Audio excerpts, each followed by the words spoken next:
안녕하세요. 시댁과 연까지 끊었음에도 결국 이혼을 하게 되었습니다. 돈 얼마 때문에 천륜을 끊어낸다며 저 혼자만 세상 나쁜 년 취급을 받고 있었어요. 그래도 남편만 내 편이라면 당장은 그렇더라도 시간이 지나면 오해를 풀 기회가 오리라 믿었죠. 그런데 남편도 저를 돈에 미친 사람으로 보고 있었다는 걸 알게 되었네요. 설마 제가 정말 돈 얼마 아까워서 그랬다면 정말 말을 안 하겠는데. 좋은 사람이라 믿었건만 팔이 안으로 굽는 건지 핏줄은 못 속이는 건지 남편 또한 자기 가족들과 별반 다를 것 없는 사람이었습니다. 그래서 결국 이혼을 결정했어요.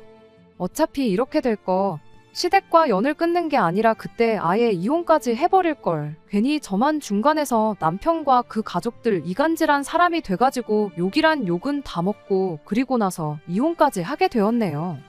남편은 결혼정보회사를 통해 만나게 되어 그렇게 결혼까지 하게 되었습니다. 주변 사람들을 통해 소개받아서 이거 재고 저거 재고 하면서 눈치게임 하듯이 자기가 가진 거 하나 보여주고 내가 뭘 얼마나 갖고 있는지 하나 알아내고 그런 식으로 서로 간보고 재고 그러는 것보다 그냥 처음부터 오픈할 수 있는 거 죄다 오픈하고 만나는 게 오히려 감정 소모도 적고 시간 낭비도 덜하지 않나 하는 생각이었습니다. 그때는 거기까지는 생각 못했죠. 진짜 중요한 건 종이에 적을 수 있는 수치적인 것들이 아니라 거기에 적을 수 없는 것들이란 걸 말이죠. 남편을 처음 소개받고 나서 몇 달 정도를 더 만났고 그렇게 결혼 준비를 시작하게 되었습니다. 남편 자체만 두고 보면 조건도 저랑 비슷했고 시부모님 또한 괜찮은 분들이셨어요. 그때까지는 이렇게 좋은 사람들한테 돌연변이 같은 성격 괴팍한 아주버님이 있다는 사실을 전혀 몰랐습니다. 한참 결혼 준비를 하던 시기 양가에 인사드리고 상견례 마친 지 얼마 지나지 않아서 시모가 저만 혼자 따로 불러내서 혹시 결혼 자금으로 얼마나 모아놓았는지 그런 걸 물어왔어요. 어차피 결정사 통해 만나면서 남편은 이미 대충 제 재산이 어떻게 되는지 알고 있던 상황이라 시어머니한테 숨길 것까진 없다 생각했습니다. 그래도 알려드리면서 이건 왜 물으시냐고 물어봤어요. 시어머니는 남편이로 있는 아주버님이 아직 미혼이라 그렇다며 너네들 결혼하는데 크게 지원을 못 해줄 것 같아서 둘이 합쳐 얼마나 있는지 알고 싶어 물어본 거라고 대답하셨죠. 원래는 두 자식들 나이 순으로 먼저 결혼을 시키고 싶었는데 아주버님이 결혼을 안 하는데 그렇다고 동생인 남편까지 노총각으로 살게 할 수는 없으니 결혼을 허락해 준 거랍니다. 그런데 그 와중에 동생 결혼한다고 큰 돈 지원해 준 걸 아주버님이 알면 집안 분위기가 안 좋아질 것 같아서 그러는 거라는 말과 함께요. 애초에 30 넘어서 하는 결혼이었다 보니 경제적으로 부족한 건 없었어요. 남편도 저랑 비슷한 조건의 사람을 소개받은 거다 보니 더더욱이 그랬고요. 업체까지 가입해가며 결혼 준비를 시작한 건데 굳이 언제 할지도 모를 아주버님 결혼 때문에 돈 얼마 지원받자고 결혼을 미룰 이유가 없었습니다. 애초에 부모님 지원은 처음부터 생각도 기대도 안 했던 거다 보니 더더욱 미뤄야 할 이유가 없었죠. 시어머니도 아주버님만 아니었으면 돈 얼마 해줬을 텐데 하고 말한 거지 직접적으로 결혼을 미뤄달라고 부탁한 것도 아니었다 보니 그걸 가지고 실망할 것도 없었어요. 주변에 시댁에 괜히 돈 얼마 지원받았다가 그 돈 때문에 시댁 눈치 보면서 꼼짝도 못하고 잡혀 사는 친구도 덜어 있었다 보니 시어머니가 돈 얼마 못 해주겠다고 하는 게 아쉬울 것도 없었고요. 그랬더니 오히려 시어머니가 저한테 큰 신세를 진 느낌이었나 봐요. 이해해줘서 고맙다는 말까지 들으며 결혼을 하게 되었거든요. 결혼은 그간 남편과 제가 모아놓은 돈에 시댁에서 2,000 지원받고 친정에서도 똑같이 2,000을 더 지원받아서 했어요.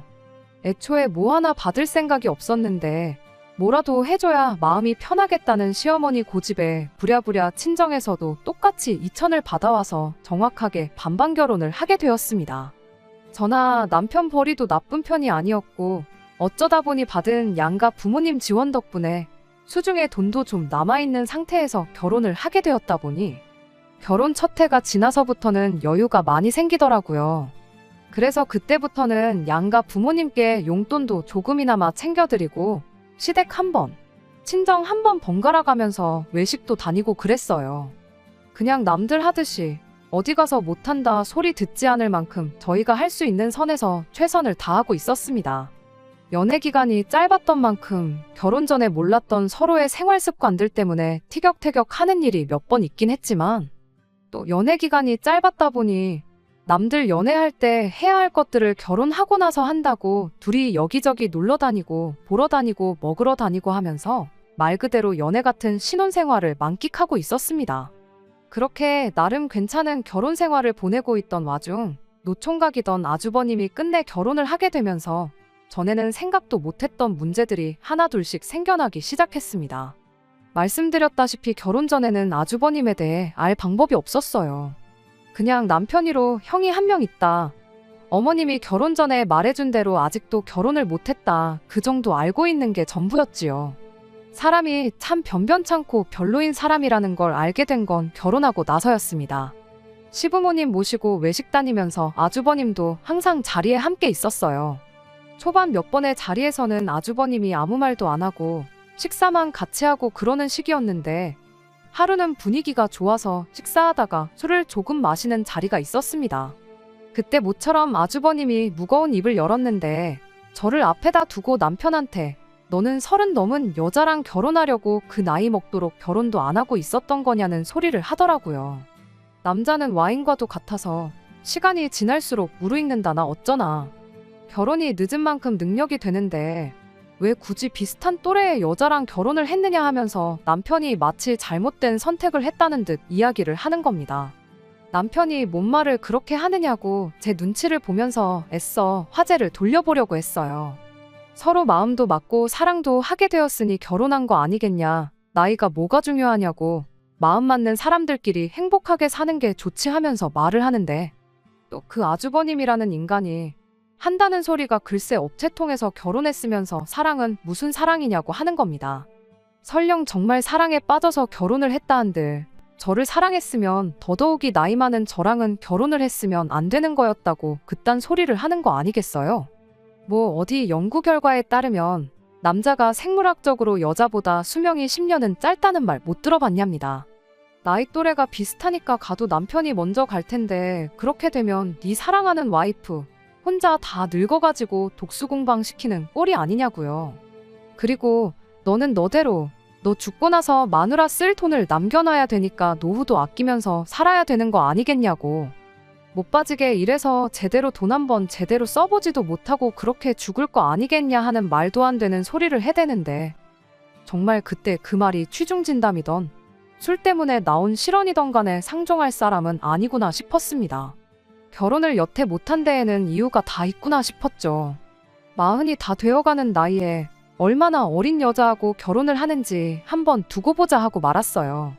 아주버님이 말을 재수없게 한다고 해서 저희 결혼 생활에 크게 지장을 주는 것도 아니고 남편도 그날 이후로 제 눈치가 보인 건지 시부모님과 함께하는 자리에 아주버님은 따로 부르지 않았었거든요.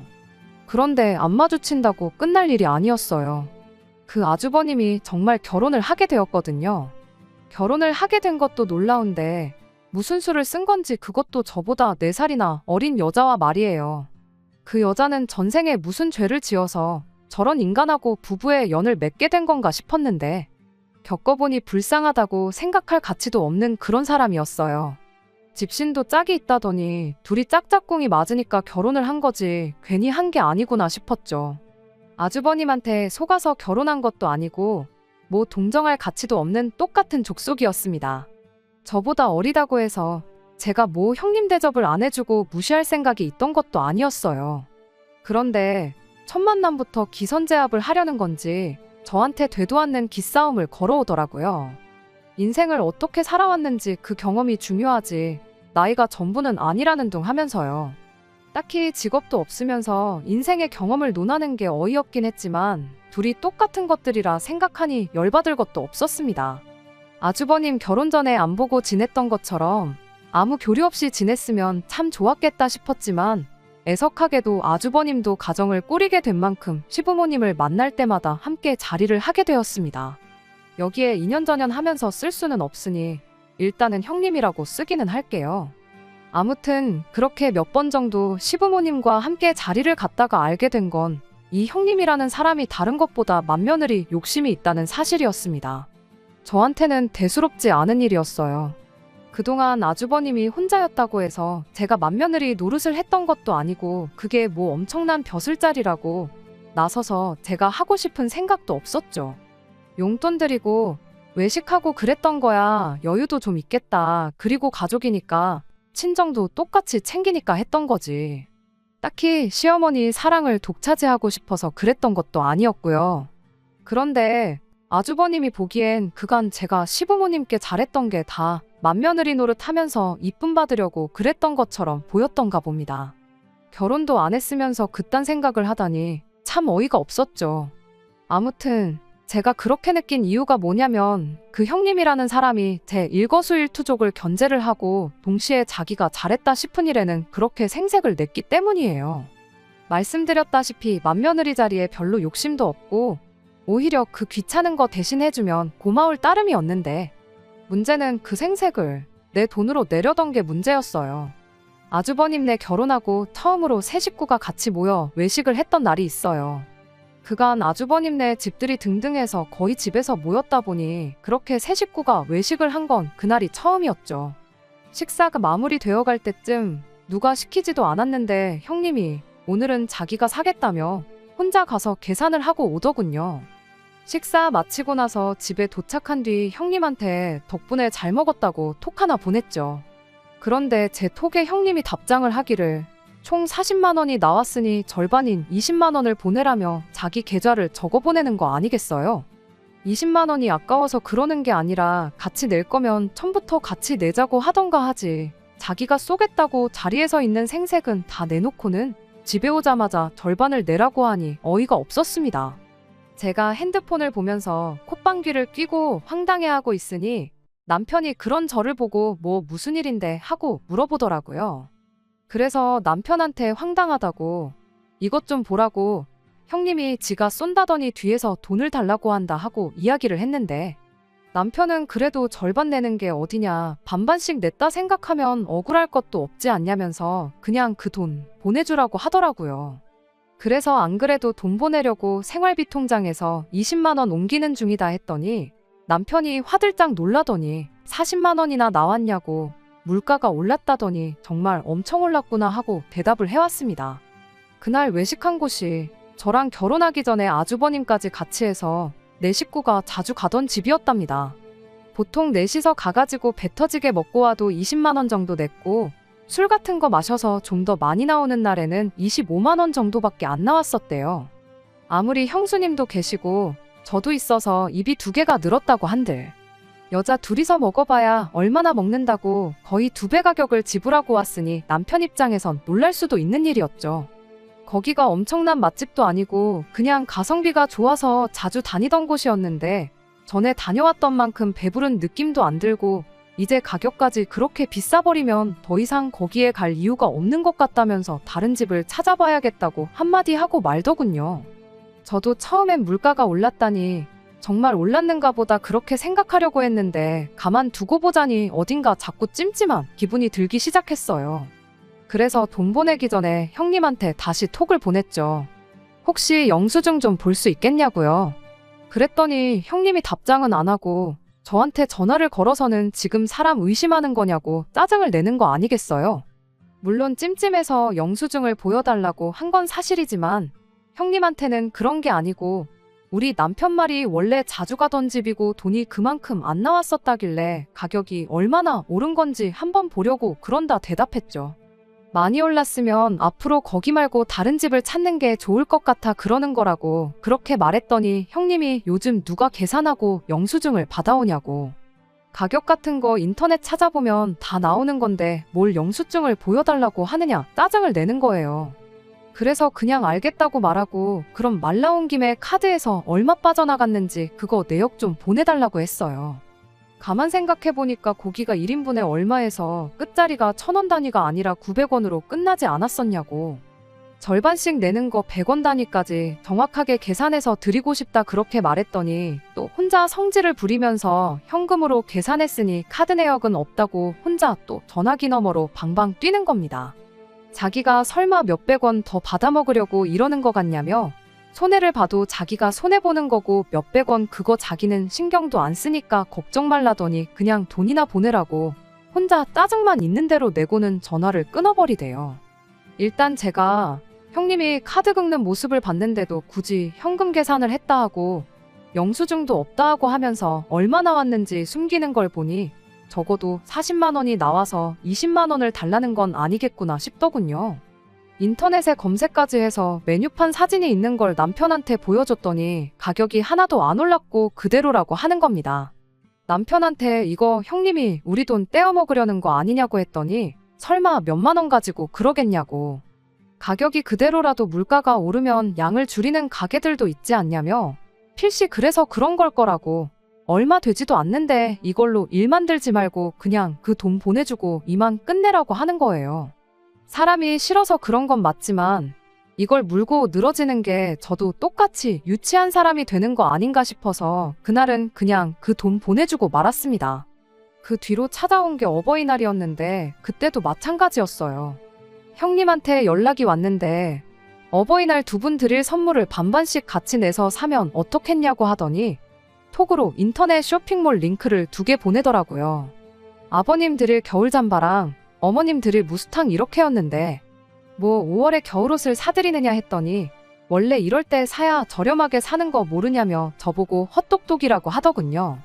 각각 아버님께 40만 원, 어머님께 80만 원 정도 했는데 제가 느끼기에 싸게 사는 느낌이 들지도 않았어요. 일단 알겠다고 하고 혹시나 싶어서 똑같은 옷을 인터넷에 검색해봤는데 형님이 보내준 쇼핑몰은 수많은 쇼핑몰 중에서도 가장 가격이 비싼 곳 사진을 찍어서 보낸 거였더라고요. 뭔가 느낌이 쎄하더니 역시나였죠. 다른 데는 아버님께 10만 원 정도 하고 어머님 옷은 한 25만 원 정도 했거든요. 그래서 형님한테 다시 전화를 걸어 다른 데서는 다 가격이 훨씬 저렴한데 너무 안 찾아보신 거 아니냐 그렇게 물었더니 말하기를 그런 데 거는 다 짝퉁이라서 가격이 싼 거라고 저보고 뭘 모른다는 식으로 말을 하는 겁니다. 뭐 명품도 아니고 일반 브랜드의 짝퉁까지 있는가 싶어서 그러시냐 하고 그냥 시부모님 선물은 각자 알아서 하자고 했어요. 저희는 그냥 작년에 했던 대로 두 분께 각각 50만 원씩 드리겠다 말하고요. 형님은 끝까지 선물을 같이 사서 하는 게 더 싸게 먹히는 거 모르냐면서 저한테 어떻게든 60만 원을 받아가려 했지만 그냥 그런 건 각자 알아서 하자고 말하고 전화 끊어버렸습니다. 안 봐도 형님 꿍꿍이가 뭔지 눈에 다 보였거든요. 저한테 60만 원 받아가서 제 돈으로 선물 사서 같이 했다고 시부모님한테 생색내고 남은 돈은 남은 돈대로 자기가 챙길 거라는 게 안 봐도 뻔했어요. 그나마 최저가로 자기 돈 35만 원 쓰는 것도 아쉬웠는지 정작 어버이날 되니까 시부모님한테 직접 쓴 손편지랑 손수건 하나씩 선물로 가져왔더라고요. 그 와중에도 선물은 정성이 중요하다면서 현금 선물은 너무 뻔해서 싫지 않냐며 또 자기가 두 분 어울리는 색깔로 열심히 골랐다고 온갖 생색은 다 내는데 참 웃기지도 않았습니다. 그래도 그게 다 심증뿐이었지 형님이 제 돈을 어떻게 삥땅을 쳐서 시부모님께 생색을 내려고 한다는 사실을 입증할 방법이 없었어요. 남편은 항상 형님네한테 너무 적대적인 거 아니냐며 좋은 마음으로 그러는데 제가 너무 색안경을 끼고 본다는 식으로 말을 하고는 했거든요. 남편이 직접 그 인간들이 무슨 속셈으로 저러는지 직접 알려주고 싶은 마음이 가장 컸던 것 같아요. 그러다 어느 날 기회가 찾아왔습니다. 아주버님네가 결혼을 하고 처음 맞는 시아버지의 생신을 며칠 앞두고 있던 언젠가였어요. 평소 하던 대로 두 분 모시고 외식을 다녀올 생각에 주변에 적당한 맛집을 찾고 있던 중이었죠. 그때 때마침 형님한테서 전화가 걸려왔습니다. 이번엔 또 선물로 뭘 같이 반반씩 내자고 할지 생각하고 있었는데 그게 아니고 작년 아버님 생신에는 제가 뭘 했느냐고 물어보더라고요. 그래서 안경 하나 바꿔드리고 밖에 나가서 외식하고 왔다고 대답을 했죠. 제 대답에 형님은 갑자기 며느리의 도리에 대해서 일장연설을 늘어놓기 시작했어요. 한마디로 줄이자면 너는 정성이 없다. 그냥 무조건 돈으로 때우려고만 한다 하는 소리였죠. 그러면서 한다는 소리가 이번 아버님 생신이 자기가 결혼하고 처음 맞는 집안 행사이니만큼 자기는 직접 자기 손으로 아버님 생신상을 차려드리겠다는 소리를 하더라고요. 저한테 무슨 대답을 듣기 위해 전화까지 한 건지 모르겠어서 그러시냐고 참 대단하다고 마음에도 없는 칭찬 한마디 해주고 열심히 준비하시라고 응원까지 해주고 전화를 끊으려고 했어요. 맛집 찾는 것도 일이었는데 저한테야 번거로운 일거리 하나 줄어드는 거나 마찬가지라 좋을 것도 나쁠 것도 없었거든요. 그런데 형님이 전화를 안 끊고 가만히 있더라고요. 할 말 다 하셨으면 전화 끊겠다 하고 통화 종료 버튼을 누르려는데 난데없이 저한테 돈을 보내라는 겁니다. 그 말에 저한테 뭐 맡겨놓은 거 있느냐고 바로 대답을 했죠. 그랬더니 그게 아니고 자기가 장봐오고 음식하고 그런 건 다 할 테니 저는 재료값을 내라는 소리를 하더라고요. 다짜고짜 돈부터 보내라니 저 인간이 무슨 속셈으로 저러는가 대번에 눈치를 챘어요. 그래서 제가 형님한테 이렇게 말했습니다. 방금 전까지 저보고 정성이 부족하다고 며느리의 도리에 대해서 설명하지 않으셨냐고. 그런데 이번에도 또 돈으로 때우라는 소리를 하는 거냐고요. 돈까지 내놓고 정성 없는 며느리 취급받고 싶지는 않으니 재료값도 반반씩 내고 나도 같이 음식하는 거 도와드리겠다고 했죠.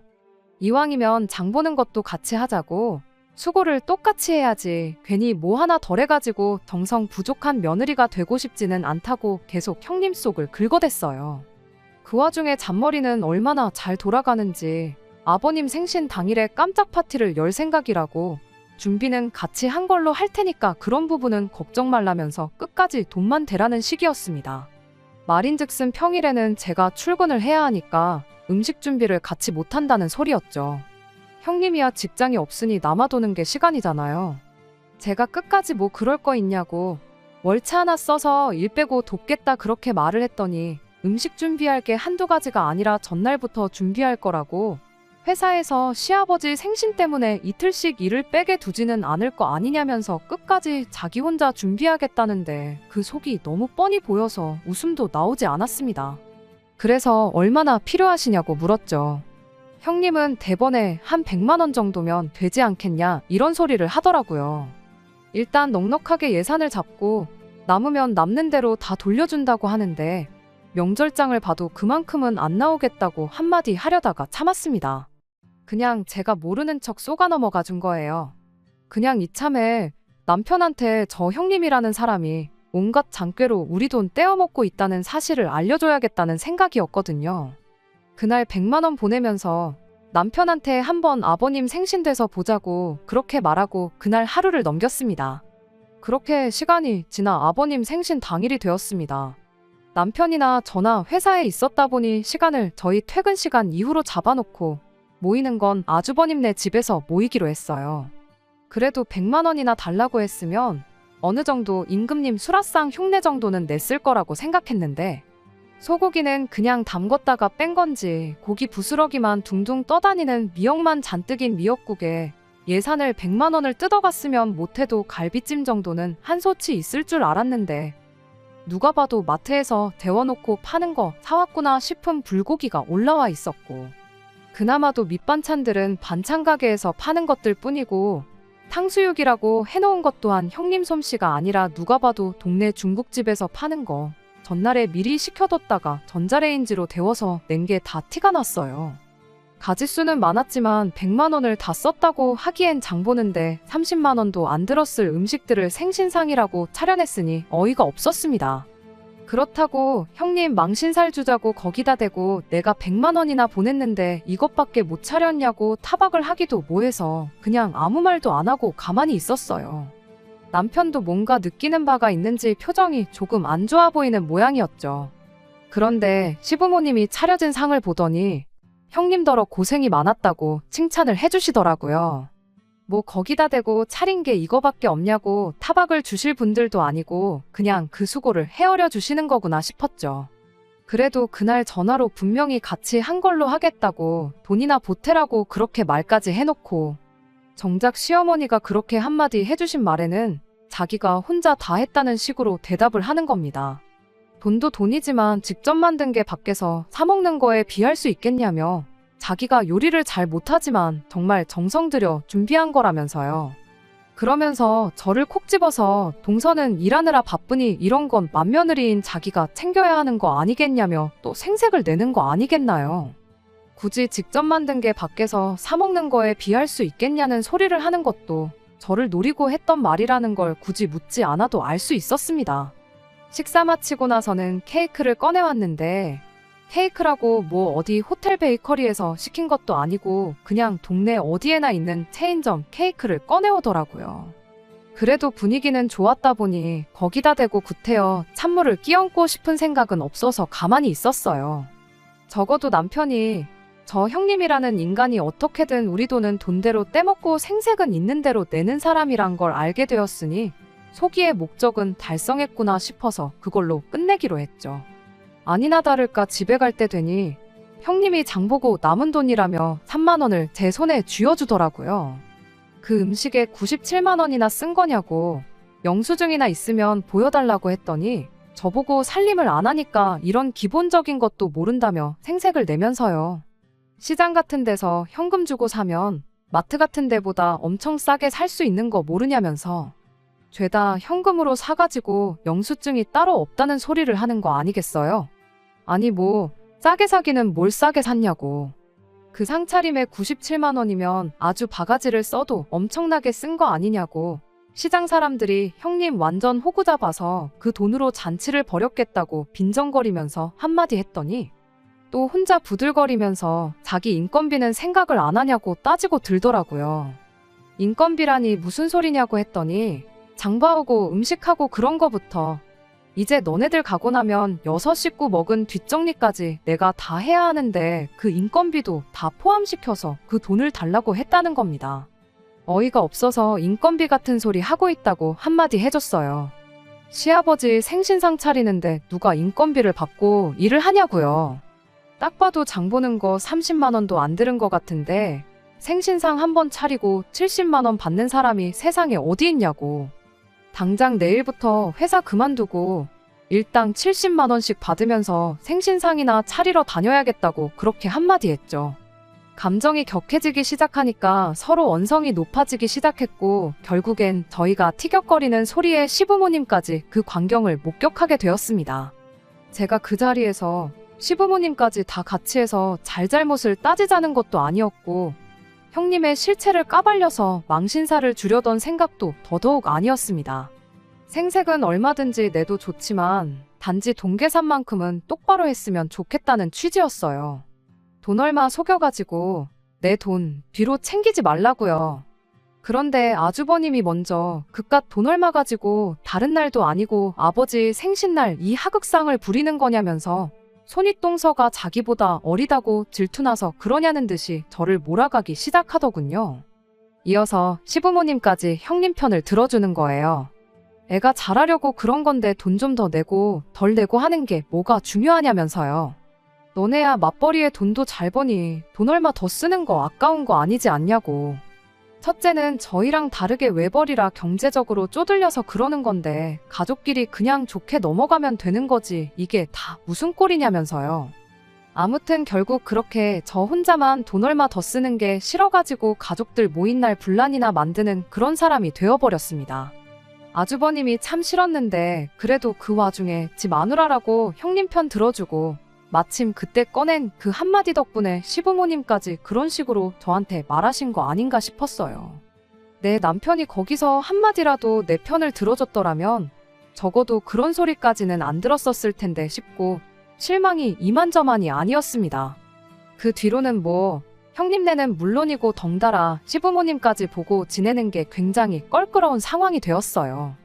저는 그동안 아주버님이 결혼하기 전부터인 저희 결혼하자마자부터 나름 제가 할 수 있는 도리를 다한다고 없는 시간까지 할애해가며 시댁에 잘했다고 생각했는데 참 그간 제가 뭘 했던 건가 싶고 그런 생각이 드니 구태여 제가 나서서 이 오해를 풀고 싶은 생각도 안 들었어요. 그렇게 시댁과 연을 끊다시피 살게 된 게 그 후로 반년입니다.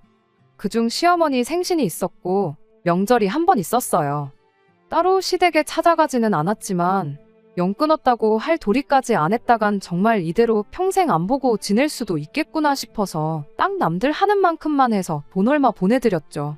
남편까지 못 가게 할 생각은 아니었는데 그래도 어떻게 저만 두고 혼자 가겠냐며 제 곁을 지켜주었습니다. 그날 내 편에 서서 말 한마디 안 해준 게 원망스러웠지만 그 후로 이렇게 정성인 남편한테 미안하고 고마운 마음이 컸어요. 그러던 중 얼마 전 형님한테서 연락이 한 통 왔어요. 무슨 바람이 불어서 전화를 한 건가 그냥 안 받아야겠다 했는데 옆에 있던 남편이 그래도 무슨 급한 일일 수도 있는데 가족끼리 무슨 일인지는 알아야지 않겠냐며 전화를 받으라고 보채더라고요. 전화 받자마자 그동안 잘 지냈니 어쩌니 그런 이야기를 꺼내는 걸로 봐서 뭐 급한 일이 있어서 그런 건 아니겠구나 싶었습니다. 별일 아니면 전화 끊겠다고 그렇게 한마디 했더니 형님이 그제서야 본론을 말하더군요. 이번에 시부모님 모시고 여행을 좀 다녀올 생각인데 여행 경비 좀 보탤 생각 없느냐면서요. 저희야 회사 일 때문에 참석하기 힘들 테고 돈만 보내주면 자기가 시부모님 모시고 여행 다녀올 거고 다녀온 김에 저에 대한 이야기도 좋게 해주겠다나요. 그러면서 자기 계좌로 돈 1,000만 원을 보내라는 거예요. 난데없는 액수에 뭐 어디 유럽 같은데 모시고 가는가 했더니 제주도를 그것도 고작 4박 5일 다녀오면서 돈 1,000만 원을 내라는 소리를 하고 있던 겁니다. 이번엔 반반씩 내자는 소리를 따로 안 하는 걸로 봐서 아예 그냥 저희들 돈으로 시부모님은 물론이고 자기들 돈까지 내달라는 소리나 다름없었지요. 그리고 설령 그렇다고 한들 4인 가족이 어디 유럽도 아니고 제주도 꼴랑 4박 5일 다녀오는데 돈 1,000만 원이 무슨 소리인가 싶어서 대번에 헛소리 하려고 전화한 거면 그냥 끊겠다 말하고 전화를 끊어버렸습니다. 그런데 옆에 있던 남편이 왜 그냥 전화를 그런 식으로 받냐면서 저한테 뭐라고 한마디 하는 거예요. 그래서 방금 저 사람이 뭐라고 했는 줄 아느냐? 시부모님 모시고 4박 5일 제주도를 다녀올 계획인데 여행 경비로 1,000만 원을 입금하란다. 그래서 헛소리 말라고 하고 끄는 거다 하고 설명을 해줬죠. 그랬더니 남편이 돈 얼마가 나오든 뭐가 중요하냐면서 그냥 그 돈 보내주고 가족들하고 화해를 하면 안 되겠냐는 겁니다. 형수님이 여행 계획 세우고 2분 모시고 다니고 하면 고생이지 않겠냐. 그리고 지난 반년 동안 어머니 생신도 안 챙겼지. 명절도 안 챙겼지. 형수님 혼자 고생했을 텐데 수고비 명목으로 돈 얼마 준다고 생각하면 아까운 거 하나도 없지 않느냐는 말도 안 되는 소리를 하는 거 아니겠어요? 남편이 가족들하고 멀어지니 조바심이 나서 저럴 수도 있다는 거 10분 이해는 하지만 차라리 그럼 그 돈 주고 가족들하고 화해한다고 생각하면 되는 거 아니냐고 단도직입적으로 말하지. 형수님이 앞으로 고생할 거, 그동안 고생할 거 따져가면서 수고비 타령을 하니 그간 고맙고 미안하고 했던 마음도 사라지고 아무리 남편이라고 해도 정이 뚝 떨어지더라고요. 그래서 미쳤냐고 언제부터 시부모님 챙기는 게 수고비 받고 하는 일이었느냐고 한마디 따졌습니다.